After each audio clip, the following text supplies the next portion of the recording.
TTC fams, I'm back y'all with another vlog, but this one is special. So y'all, we triggered. So babe gave me the trigger shot on November the 4th. So it is officially almost 2 weeks from when I got the shot done, which today is of course Monday that I'm recording this video. So I think this is like day 12. Yeah, so this is day 12. But what I want to do is a progression video for you ladies, and I'm not doing a live ovulation test this cycle, so I did tell you guys that on Instagram. But really quick, because I really didn't want to be in the video because I'm actually about to go to bed. I literally just got off work. So when I first had the Ovidrel shot, I didn't know that women most of the time like to record their progression with pregnancy tests. I actually did test with ovulation, but I started late on the pregnancy side. And the reason for that being is because me and Larry didn't want to worry. So I know some people like to test the trigger out of their system. So I did start testing a little late, but I got some surprises. So let's go ahead and get into this video. Now, first things first is I did not use the strip test that you get from Amazon because I didn't have time to order them, y'all. So I will, if this cycle is a no or a negative, then I'm gonna go to those next cycle and have my paper, my tape and everything so y'all can see like the actual dark to light. But for this test, I did use the Dollar Tree test that I usually get for my ovulation, which are $1. And I also use different kind of pregnancy tests. I use some from Dollar Tree. I also use one from Family Dollar, and I use First Response as well. So let's get into this video, and if you like it, go ahead and hit a thumbs up for me. All right, let's do this.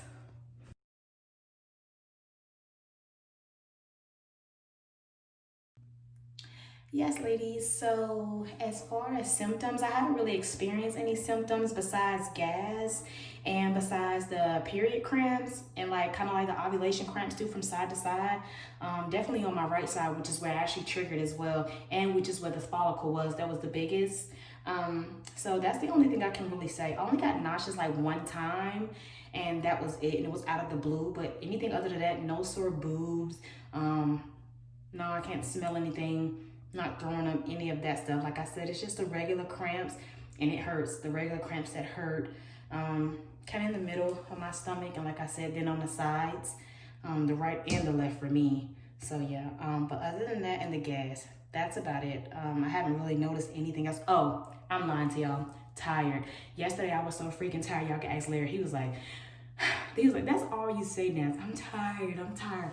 I was so freaking tired yesterday. I could barely get off the couch, y'all. I actually slept all day, and I was actually supposed to be at work, and I was so tired. I barely did anything. I was that tired, like literally. I slept for hours. I actually laid on the couch after work at 4:30, and I didn't wake up till 11 p.m. Exhausted, like could barely get my legs, anything off the couch. I couldn't do nothing. Larry had to do everything for me, bring my drink, my food, everything. So that's about it. And maybe, like I said, that could be the medicine coming out my system, so who knows? But yeah.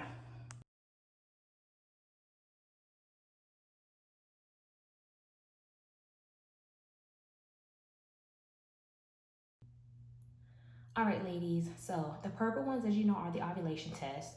So I did trigger on the 4th, and I wanted to start testing out ovulation. So as you can see going down on the 5th, and I was taking tests morning and night, and that was something before I didn't do. As you can see on the 5th, I was already getting a positive. Not only that, on the 6th, I was also getting a positive. And so they usually say you ovulate somewhere like 48 hours after. So yeah, and even on the 7th, I still got a positive. You see that? It's still positive. So look at the control line, then look at the test line. Like, they're all positive. 5th, the 6th, the 7th. And then, okay, so on the 8th, you can see here, I was still getting a positive as well. And then it started to fall off. So it started to fall off on about, I didn't test on the 9th, I actually skipped the 9th. So I'm assuming it probably started, I was no longer in the ovulation stage, because as you can see here on this one around the 10th, it started to lighten, and that was on the 11th, that was on the 12th. So I'm assuming I probably ovulated on the 6th. So yeah, now when it comes to pregnancy tests, let me slide these over. Alrighty, so I started testing for pregnancy, as you guys can see, on the 11th. And on the 11th, I got the smallest faint, but I don't think my camera will pick it up. If you can see it, you can see it. But yeah, and then on the 13th, also got a very, very, very faint positive. Even on the 14th. Now with these pregnancy tests, they were a little bit hard to read. So I'm like, you know what? I can see it. I'm like, but let me go ahead and just see if I can get another test and see if it can read it. So then this is the one that I got from Family Dollar. And I don't know if you ladies can see that very, very, very, very faint line right there. Like, yeah. Alrighty. Also, when I told you guys I was going to do the first response, I got them out of order. All right, so now with my Family Dollar test, I took that at 7 DPO, which I'm assuming I ovulated 48 hours after. So I'm counting from the 6th because I triggered on the 4th. And then at 8 DPO, as you guys can see that little, that faint line. And then on the 9th, you see that faint line as well. Now on the 10th, I just took this morning and I still have that faint line. So I'm not sure right now if the Ovidrel shot is completely out of my system or not. What I do know is that I did ovulate on it because I did, I've been binge watching some of the YouTube videos, and most of the other women, some of them said they never even got a positive ovulation test, but I did. And so that is a good thing. But as far as the pregnancy test, I have been getting light positives the whole time. And I really, really wish y'all could see this. I really, really do. Because it's so light and faint to me. But yeah, so I haven't gotten a completely negative yet. So what I have decided is I'm going to keep testing, ladies. And I'm going to wait until I don't see anything else. Because I'm still seeing very, very light positives. And I've heard that some women will go from light positives and go all the way to positive to their BFP. And then I've heard most women, you know, they'll track it to where they'll have the pregnancy test, they'll see the positive, it'll start fading out, and then it'll come back once again. So per your doctor, we all know that you're not supposed to test in between the 2 weeks, because if you do, you can get a false positive. So as I stated, today is Monday, which for me, this is the 12th day, which is 10 DPO. So I'm 10 DPO today, but I am 12 DPT, so days past trigger. So we are going to see what happens. Like I said, I keep getting faints. So I'm waiting on it to either go all the way out my system so I can know I'm not pregnant, so we can, you know, and just wait on flow.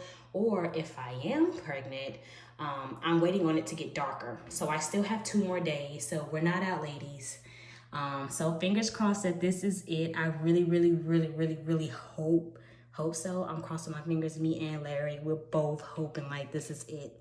But if not, I will try Letrozole once again and we will see what happens. I don't know if I'm gonna come and do a live pregnancy test, but I will keep you guys updated on that. But thank you guys so much for coming to my channel, and congratulations to anyone out there who received their BFPs. And if you did not, don't give up. We're still in the fight, ladies. All right, bye.